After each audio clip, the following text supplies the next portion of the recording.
It's like, and the bigger thing, I don't know, it's the drama of the back and forth. The bigger thing is the two opposing, thoughts and thought process of the board that was much more concerned about, the issues with AI and hurting society versus the management wanting to make it profitable, right? And so those were the two opposing thoughts that were battling out in Fire, Bring Back, Fire, Bring Back. And hear more from the great Jeff Walton, CEO of Ingenius, hosted by Leopard Job founder Catherine Campbell. Hello, I am so excited to have with me today Mr. Jeff Walton from Ingenius. Can't wait to hear all about what's going on with Ingenius. Jeff is quite a good person to know. If you ever get invited to dine out with Jeff Walton, I suggest you say yes. He is an Epicurean, just magnificent. I mean, just absolutely wonderful person to get to dine with, no doubt about it. But, definitely some exciting times. So Jeff, welcome to the jungle. Oh, thank you. Good to be here. Absolutely. So excited to have you here with Leopard Job, where we find your spot in the new world. And certainly, I think what's so incredible about you, and I'd love for you to just kind of give us some background about yourself, is that you have a similar industry background to me. I've been in financial services for years, fewer years specifically in mortgage and real estate, where you live now in that industry, but also in technology. And so you look at a very laggard industry like the real estate and mortgage industry from a technology standpoint, let's say, and then a very modern industry where we're headed with AI and everything else in technology. And you're in an incredible opportunity and space to, really lead the new efforts. So tell me a little bit about Ingenius and what you've been up to. Yeah, sure. We started Ingenius about 3 years ago. Our first sale was September of 2020. And so we are a data analytics platform, and we're used for recruiting and for diverse markets, finding employees in diverse markets, loan officers and realtors to help for CRA and fair lending. And then also relationships, right? To find realtors in the marketplace, find what closings are doing, what institutions are doing it with, and what products they're doing, and what loan officer they're doing it with. So we create transparency so that you can be more effective in your job in the mortgage industry. Fantastic. Yeah, BI, what a perspective. So if you think about just your life with work, right? We've been working a lot of years. I've been working a lot of years. I started off my earlier careers in San Francisco back in really the very late 90s, early 2000s, when it was just coming along. The whole, .com came along and .bomb came along right after that. And we lost funding and then got funding back. And we're certainly seeing ourselves in sort of a similar cycle that, it's no longer okay to just be throwing money at technology. We really have to understand its value.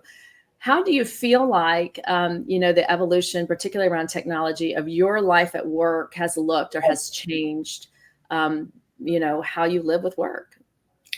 Yeah, right. So analog to digital is, I guess, the story, right?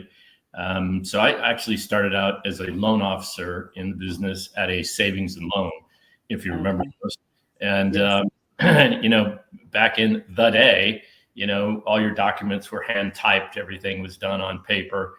And of course, fast forward, I moved from mortgage into technology. And all of a sudden, I found myself in an office where they didn't have a printer. Right? There's no printers. Like no printers. And everything actually in the early 2000s went paperless, really. I remember our first paperless mortgage process happened around, probably 2005. And there was all these filing cabinets in 25,000 square foot processing center. And they were empty, right? There was nothing in them all of a sudden. And those were relics of the past. And I think that the digital process is going to go even further, right? As we know, as we get into AI. And I don't think we really know exactly what that's going to create. But everything I'm hearing is it's transformational, and as transformational as the internet itself was. So try and wrap your head around that. I don't think necessarily we all can for sure. But I think the change that's about to happen is going to be incredible, absolutely incredible. And I think the importance of that is that you have to be ready to adapt to that in the jungle, so to speak. That's exactly right. You are exactly right. So I moved to San Francisco in the early 90s, went for a visit, 19 years old. I'm like, oh, this place is crazy. I have to stay. And the first job I had, the first full-time job I had, because I was trying to make money, enough money to get myself through school. I was literally, my title was the fax key person. That was my title. I worked for an insurance company, and as fast as the faxes were coming in, I had to find, which mailboxes they went into, and, had to hand them out if it was the president, if it was an urgent thing. And it was a very busy job managing the income of faxes. Imagine as much information as was being passed would be like managing the income of emails, right? Like where but physically managing all these emails coming in, all the messages. So, but when I joined mortgage in 2000, really late 17, 2018, we were still faxing in the office where I joined, not exclusively for information, but there was an active fax machine there. So, what about now? You talk about no printers back in the early 2000s, but do you see paper completely going away, or do you still see some resistance? Do you still see a fax machine or two sitting in some of the mortgage companies that you work with? Fax machines, no. I don't think so. And I do think that we're going to become even more paperless as evolution happens within the industry, and as younger people who were never used to paper, right? How many kids today don't handle cash, right? And most people don't, actually. In my mind, I certainly have gotten more and more away from it. I do carry cash for tipping and things like that. But it's like, I'll have cash in my pocket and it's the same amount at the beginning of the month as it was at the end of the month. That's right. Generally. And a lot of these guys, the guys parking your car and everything will just take a Venmo. I mean, how smart is that? They're like, here's my Venmo, QR code. I'm like, oh, you're smart, because I hardly ever have cash. So they're getting ahead. The service industry is getting ahead of it. So you had an interesting post, and first of all, it's so awesome to see, somebody at your level, really be engaged with social media, understand the importance of hearing from the president and CEO, really what is going on with your mindset in such an evolution that we're going through in the industry. So, kudos to you. I think it's fantastic to see, and I love seeing you in my feed. But you had a post yesterday from the MBA and talking about, of course, that the cost per funded loan had significantly increased. And of course, volume has decreased. And I think it was a Q3 report that had come out of the MBA. And when we look at, a down market that we're obviously in, at the same time, technology is sort of revolutionizing its capabilities in the industry. I'm curious where you find even your own company, since it's technology, in, are you completely a remote workforce, or do you do hybrid capabilities or requirements, or, how are you managing people in a time like this? So our company was born in the pandemic, and we have no offices, and we plan not to ever have offices. It's just going to be the way it is. And it opens up, hiring to the entire United States or beyond, possibly, I guess, right? But it opens it up completely to not even thinking geographically, really just thinking spatially, and you're thinking more about the candidate, not necessarily where they work. It makes absolutely no difference. And I do believe that there's, value in collaborating with people in person. And fortunately, I get to go to a number of conferences and be with people in the same room. And I love that human interaction for sure versus technology interaction. But I think that, that's kind of the future of where we're going for sure.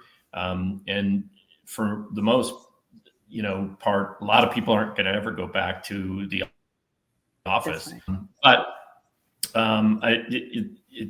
we just don't have any plans to do that. We don't see where it's necessary.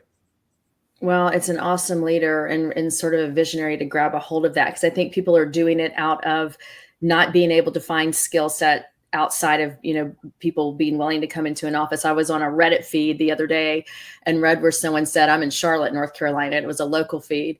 And they said, hey, looking for a new job because I am now required to go into an office that my company owns, in Uptown Charlotte, but no one on my team lives in Charlotte. But they want me to go. So I'm going to go in, use my card to go in, sit for 8 to 10 hours, use my card to leave, to say that I was there. But no, I will be working with no one, but I'll have gone into the office. So it just is like, at what point do we have to stop trying to feel like we're deciding if we're going back into the office or not, right? Just start to say, the bottom line is this is a better opportunity. But the management of the roles need to change. One of the things I'm starting to do is just starting to make some consultation appointments with people that are in executive roles where they're realizing, I don't know how to manage productivity, right? I don't know how to do it. I just don't feel like my team is sitting there at 8:30 in the morning in their house, and I just don't know how to measure it. And I think that the next evolution of productivity is removing time altogether. Just throw it out the window and start establishing KPIs for every single role that you have in your company. And say, let's say something very simple, because, there's a range of how complex this might be depending on the role. Something very simple like an underwriter for a mortgage loan, right? Very simple to say, how many files did you underwrite? And then you could have sort of sub KPIs like, did compliance regulators send those files back? How many touches did it take after you underwrote it for it to actually fund? There's sort of a series of KPIs that you could say, I don't really care if you did this at 2:00 in the afternoon or 2:00 in the morning. I don't care if you pick up your kids from school and go to coffee for an hour and a half, as long as this minimum standard gets met, right? What do you think about that concept of removing the 40-hour work week and just looking at KPIs? Look, I think it's going to be more about output than it is about time clock. There's no question. And when people are working, though, the output, right? But I don't think it's all that different than is somebody sitting in their cubicle not doing anything or working on something different, or it was always about output, right? Even if they were in the office, it's about output. And I think you can measure that. And I think that that we'll find new ways of measuring that. But again, I also think that it's also about collaboration. And so there's going to be times where you have to get together with people to be able to do that more effectively. But by the same token, remote is remote, and it's only going to get better with technology on being able to be remote. Eventually, this is not hard to imagine. Eventually, we can all be in the same room remotely, which is an interesting concept. Yeah, absolutely. No doubt about it all. Virtual reality and the ability to sit around the table and really, even read body language from each other and that type of thing is really right around the corner. I think what's fascinating. So I don't know, did you follow the Sam Altman story of the back and forth from OpenAI to maybe Microsoft to back to OpenAI? And I just read this morning where he's going to be reinstated. And so and the bigger thing, I don't know, it's the drama of the back and forth. The bigger thing is the two opposing, thoughts and thought process of the board that was much more concerned about, the issues with AI and hurting society versus the management wanting to make it profitable, right? And so those were the two opposing thoughts that were battling out in fire, bring back. And I think that's, one for the ages. We just saw it play out with people coming and going from a particular company. It's a little crazy. Now, having said that, seeing that in the workplace, now you have government entities that are probably looking at that going like, wait a minute. And I think you're going to see more from the outside in terms of possible regulation. But it's hard to regulate. It's hard to regulate. You know, in the early days of San Francisco and technology, one of the big sort of mantras was, if technology can, it will, period. If technology can, it will. And so, yes, how much regulation can be around it. I think some of the other concerns between opposing members of the board was, how fast do we release this before we've sort of gotten, a hold of the tail of this thing? And AGI, they had just announced that Sam Altman at ChatGPT was sort of closer to the release of an AGI. So for those listening that don't know the difference, we are right now in ANI, artificial narrow intelligence, which is really just generative single task intelligence. And we're about to be looking at artificial general intelligence, which is, very human-like, where we start to reason and we can start to, combine thought to make a decision, right? Instead of having a single capability, you're pulling from multiple sources to make a decision and reasoning. And that's very human-like. And so that's where it could be really cool for virtual assistants, right? To just say, hey, Jeff, as much as you've been traveling lately, especially, just say, hey, book my travel. This is what I want to do. And it all gets done for you. Make me a cup of coffee while you're up. Anthony's robotic. And we just have no idea. Steve Wozniak from Apple said, we'll know when we've reached AGI, when somebody can walk in your home, that had, a robot can walk in your home that's never been in your home, and you say, make me a cup of coffee, because it knows it has to find the coffee pot, which will likely be in the kitchen, and pour the water, and it knows it needs coffee, grounds. And when it can really reason enough to do that, we'll have reached AGI. So for that statement to come out that in Sam Altman's view was AGI in the near future, and then immediately be released from the board for a temporary time, I thought that was an interesting perspective too. I mean, what do you think about how close we could be to that sort of capability? I have no idea, to be honest with you. I don't really know per se, but I know that it's coming. And I know that it's going to change the world dramatically, right? And again, be prepared to adapt, because it's going to change rapidly. But I don't think we really truly understand how yet, right? As these things start to develop, you can't necessarily predict all of the things that are going to change. And hopefully it's for the good. With every new technology, there's bad. People worry about, job losses. I mean, when the automobile came around, right, all of a sudden, the entire industry of stables, of, blacksmiths, of, buggy whips, right? Yeah. Buggies, just everything, like entire industries got crushed, but yet it created something more. And I think we'll see that as well. It's the transition type, how frictionless or how much friction there is another thing. But, I think it'll all work out.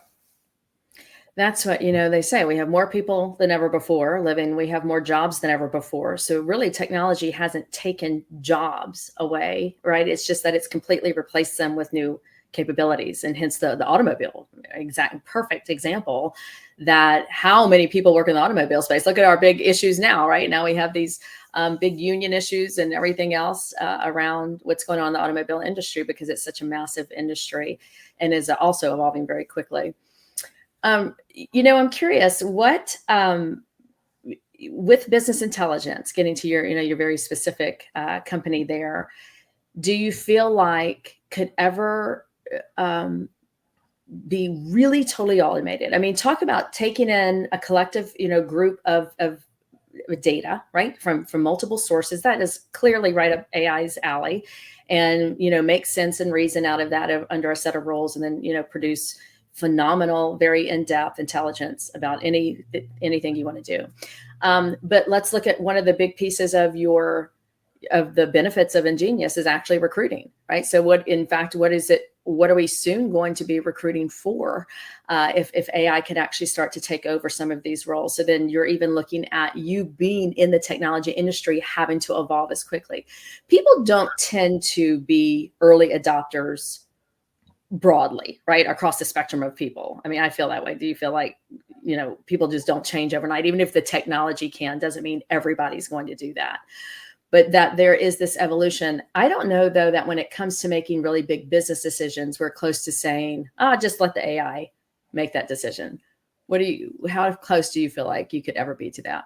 Yeah, no, I agree with that completely. And as you know, there's early adopters, and then there's the later stage, and then there's I don't know if they call them holdouts, but I think I call them the never adopters.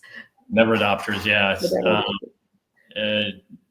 As my daughter likes to say, well, eventually they usually die, and that's how evolution happens. And it's like, let me think about that one. But I think that companies that are doing what they're doing today are going to use that new technology, AI, to evolve their companies, right? They're already in the space.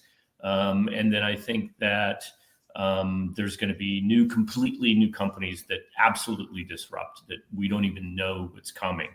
And it's such an open space for disruption, just like, the internet was, and how you book travel and how you interact with people. It's going to change all of that, in the same vein. But people can do it with their own companies, or disruptors are going to come in, but it'll phase in over time.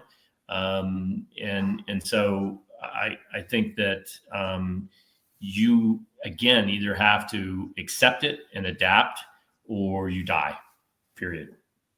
Completely agree.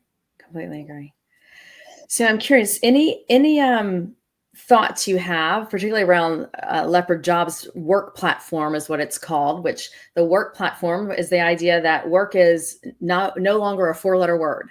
It is an acronym for wealth, opportunity, responsibility, and kindness.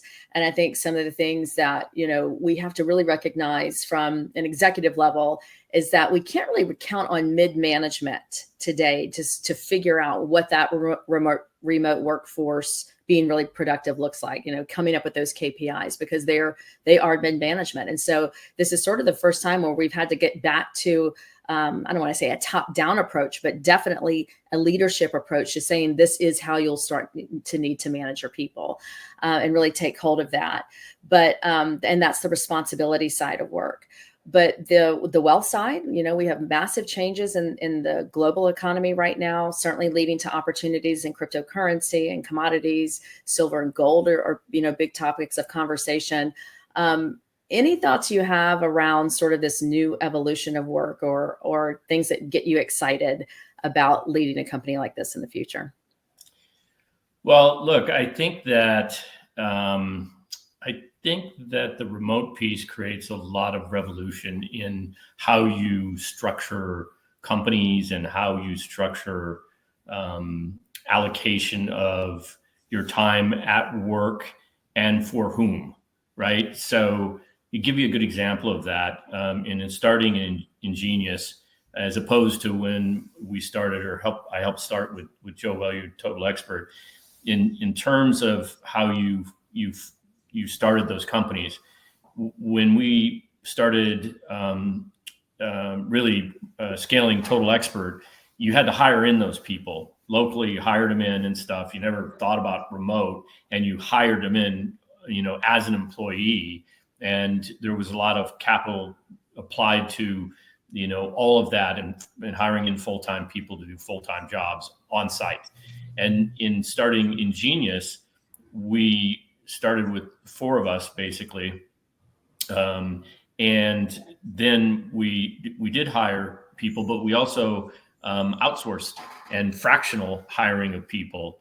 To this day, my CFO and also our CTO and some of our development people are outsourced, right? They're contractual people that we work with on a regular basis, but they have other clients as well as us. But I don't need a full-time CFO. I don't necessarily need a full-time CIO in what we're doing. Now, chief data officer, yeah, I need him full-time for sure. But so now I can outsource and save costs in doing that, which is totally different from how we did it just 5 years ago, 10 years ago. And so that's changed how you manage the workplace totally. And a platform like yours that connect those two I think is Ingenius. I love it. This is what gets me excited too, because there's so much that AI is going to take over for the white collar worker, right? Like in the earlier days, and particularly through the Industrial Revolution, the phenomenon of the automobile, that took over a lot of blue collar jobs when we decided to, outsource overseas. A lot of that blue collar work, the manufacturing skill set for sure left America. This is the first time where we're looking at white collar work being taken, and when we decided in the 70s that the business of America would be business and that we would sort of own the strategy and everyone else would be doing the labor, let's say, we are now facing a situation where we very well could have the strategy taken over by a lot of the AI capabilities coming on board. And so I think that the fractional CIO, the fractional CMOs, is just a great opportunity because, I've been a CDO and a CMO, and to sit in a seat for 10 solid hours and literally have, maybe 12, 15 meetings a day because you're double booked and picking which ones you're going to have is not really that efficient either when it comes to particularly a chief marketing officer, where there's so much creativity that needs to be there, sort of free thinking that needs to go on, collaboration with design and brand and other parts, not just digital outcomes and testing and that sort of thing. So to do that for different companies, sort of get your mind out of the tunnel and sort of bigger, broader capabilities, not to mention the fact that across different companies, what an asset to you that your CIO is working with other companies. They can say, what we do over there, this is something we do. And now you're picking up, what's going on potentially even with competitors, depending on the situation, but definitely within the scope of capabilities. Yeah. And I think there's, somebody said to me, they refer to as consulting is now called fractional. And I disagree with that. My CFO, for example, he's not a consultant to us. He actually works with us, right? It's not a part-time, short-term. It's like he works with us, right? He's part of our team. He's just fractional. It's definitely a different concept than a consulting role. Completely agree. It's super, super awesome that as we elevate our careers, we don't have to get sort of stuck in one role. And the whole concept is that we need to stop defining who we are based on what you do, right? It's like, this is the life I want to live. This is the side hustle I have. People are picking up all kinds of very interesting side hustles also due to the capability of being able to launch businesses online so easily. So it's a lot of opportunity out there. It's something to be really excited about, even though I know a lot of people are concerned about their own jobs. It's just like you put it perfectly. Get ahead of it. Know that it's coming. The evolution is here. We're in the middle of it. Start deciding what it looks like for you as an individual. Hold yourself accountable to that evolution. And then even as leaders of companies, start to help people evolve potentially within your own company, but certainly help them recognize the odds of your job looking like this in a year or 2 years are very slim. So you tell me. How are you going to take all the IP that you have about this company, pump it in, dump it into the artificial intelligence tool so that it has a knowledge base based on what you've learned here? That would be a big value to me. Do you want to do that? Or do you want to just run through the numbers and try to stay in analysis or whatever it might be? Yeah, there's choices to be made, and it's going to be an interesting world. No doubt about it. Well, Jeff, any parting comments for us today? I really so much appreciate your time being with me. Yeah, I guess my parting comments would be it's a tough market out there right now. But I also think that this is the best time to be in the industry. And traditionally, every time I've seen a downturn, the people that stay with it and continue to work and continue to expand their relationships, they come out the other side and they have larger market share, no matter if it's an individual or a company itself. And I think that if you go through these times and you make it through, it's like, when it's prosperous, you're going to flourish. And I see that happening. And I think 2024 is going to be a mortgage industry. That would be my prediction, because people have scaled down in their costs. And I think we're going to get some favorable backwinds coming And I look forward to 2024. I think it's going to be a great year.